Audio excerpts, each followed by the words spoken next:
अस्सलाम वालेकुम जी। आज आप लोगों के लिए एक बहुत ही मज़ेदार मीठा बना रहे हैं। इसका नाम है नवाबी सेवई।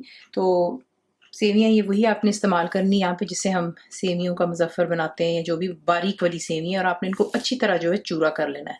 तो ये मेरे पास यहाँ पर 400 ग्राम्स है, ठीक है। इसमें अब आप डालेंगे यहाँ पर बटर। सॉल्टेड बटर मैं इस्तेमाल कर रही हूँ, आप बेशक अनसॉल्टेड भी कर सकते हैं, और घी का भी इस्तेमाल कर सकते हैं। सिर्फ तेल मत डालिएगा, उसका एक बड़ा अजीब सा जायका आता है मीठे में। घी या फिर मक्खन, ठीक है।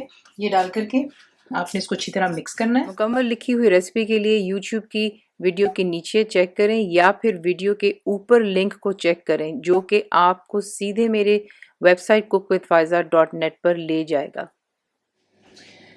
तो ये देख लें, अच्छी तरह इसको मैंने मिक्स कर लिया, ठीक है। अब इसमें आप डालोगे पाउडर शुगर। ये मेरे पास यहाँ पर जो है 1/3 कप बिल्कुल भरकर है, और मिल्क पाउडर जाएगा बीच में 3 टेबल स्पून। ये भी भरकर है। तमाम चीज़ों को अच्छे से मिक्स कर लें। वो मिक्सचर हमने अच्छे से मिक्स कर लिया, और अब आप इसको एक कढ़ाई में डालेंगे। हमने इसको यहाँ पर भूनना है मीडियम फ्लेम पर रखकर। 5 मिनट तक आप इसको भूनेंगे, और आप इसमें चमचा चलाते रहेंगे, वरना ये कि इसके जलने का डर होता है। और जैसे ही भून जाती है, आपको एक बड़ी अच्छी सी खुशबू आनी शुरू हो जाती है, और फिर इसको निकाल कर एक साइड पर रख लेंगे। तो मीडियम फ्लेम कर लें, और इसे आप जो है यहाँ पर 5 मिनट के लिए अच्छे से पहले भून लें। तो ये देख लें, 5 मिनट मैंने इसको अच्छी तरह भून लिया, ठीक है। ये देख लें। अब इसे निकाल करके एक साइड पर रख लें, क्योंकि कढ़ाई गर्म है, इसमें पड़ा रहेगा तो जो नीचे का हिस्सा है सेवइयों का वो जल सकता है। अब आपने क्या करना है, जिस भी डिश में आपने इसको डिश आउट करना होगा वो आप पहले से ही तैयार रखिएगा। मैं यहाँ पे पायरेक्स की इस्तेमाल कर रही हूँ। इसमें आप जो है तमाम नहीं डालेंगे, आधा मिक्सचर यहाँ पे डालेंगे और आधा हम छोड़ देंगे सेकेंड लेयरिंग के लिए। तो ये आप डालें, और इसको जो है पहले स्प्रेड करें। इसे डाल करके चमचे की मदद से इसको ज़रा प्रेस डाउन कर लें, तो ये इसकी बेस बन जाती है।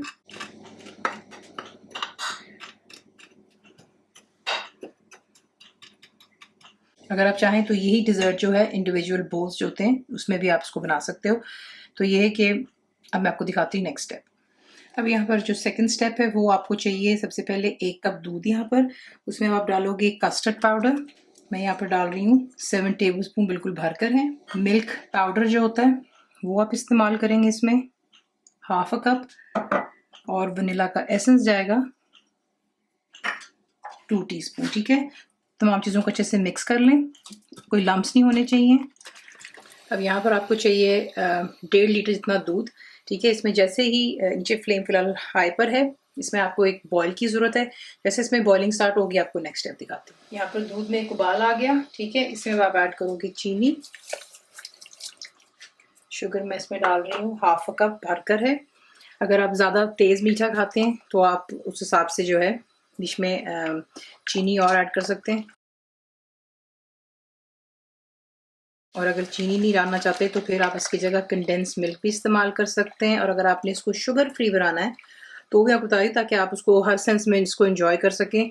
ज़रूरी नहीं कि सिर्फ हम चीनी खा सकते, तो हम मीठा ही हिस्सा बना सकते हैं। जैसा मैंने आपको पहले एक चीज़ सिखाई हुई है, खीर, जिसमें आप कैंड्रिल वगैरह का पाउडर डालते हो, लो शुगर्स जो होती हैं स्वीटनेस, तो आप वो भी यहाँ पर ऐड कर सकते हो, ठीक है। 1 कप भरकर डाल दें। और वो जो सेवियों का मिक्सचर हमने बनाया था उसमें हमने पाउडर शुगर ऐड की थी, आप पाउडर शुगर की जगह लो स्वीटनेस शुगर डाल सकते हैं, ठीक है ना। तो आपको वो भी मैंने बता दिया।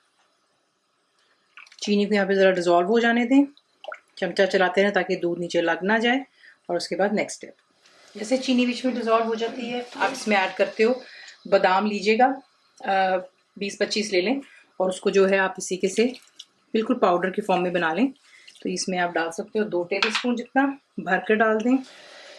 अब आपने जो है, आप देख रहे हैं दूध में बॉइलिंग स्टार्ट हो रही है, तो अब आप इसको फ्लेम को ले जाएंगे मीडियम पर कर लें, और एक हाथ से आप मिक्स करेंगे, और दूसरे हाथ से आपने जो मिक्सचर है हमारा कस्टर्ड का वो आपने इसमें ऐड करना है, ताकि बीच में लम्स ना बन जाए। आहिस्ता आहिस्ता ऐड कीजिएगा। फ्लेम को मीडियम और हाई पर रखें, और इतना पकाएं कि ये अच्छे से गाढ़ेपन की तरफ आ जाए। और उसके बाद आपको दिखाते हैं नेक्स्ट स्टेप। तो देख लें, यहाँ पे कस्टर्ड तैयार हो गया। अब मैं चूल्हा बंद करने लगी। अब इसके ऊपर जो है आपने ये कस्टर्ड का मिक्सचर डालना है। तो एक तह पहले आप यहाँ पर आधे कस्टर्ड की इधर लगा लें, ठीक है। इसी के से कर लेने के बाद जो मिक्सचर हमारा बाकी का था सेमियों का, वो आपने अब इसके ऊपर सेकंड तह लगानी है।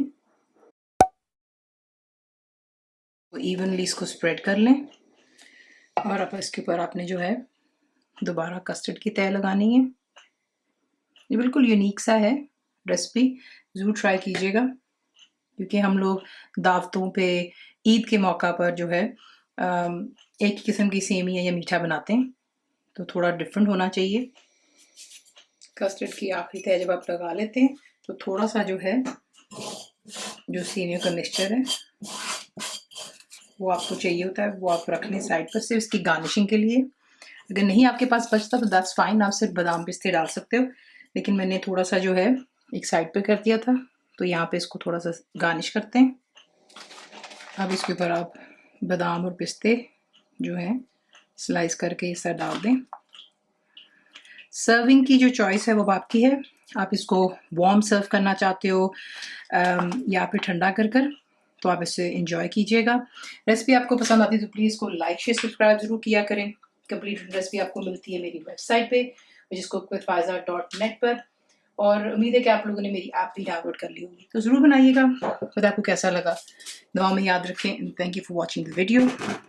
एक आपको इस तरह दिखा दिया, एक जो छोटे सर्विंग ग्लासेस होते हैं आप उसमें भी इसको इसी के से बना सकते हो लेयरिंग करके, तो बनाइए और ज़रूर बताइएगा। मेरे चैनल को सब्सक्राइब करें, बेल आइकॉन का बटन दबाएं, मेक श्योर कीजिएगा कि ऑल भी प्रेस कर दीजिएगा ताकि आप लोगों को मेरी लेटेस्ट वीडियोस रिसीव हो जाएं।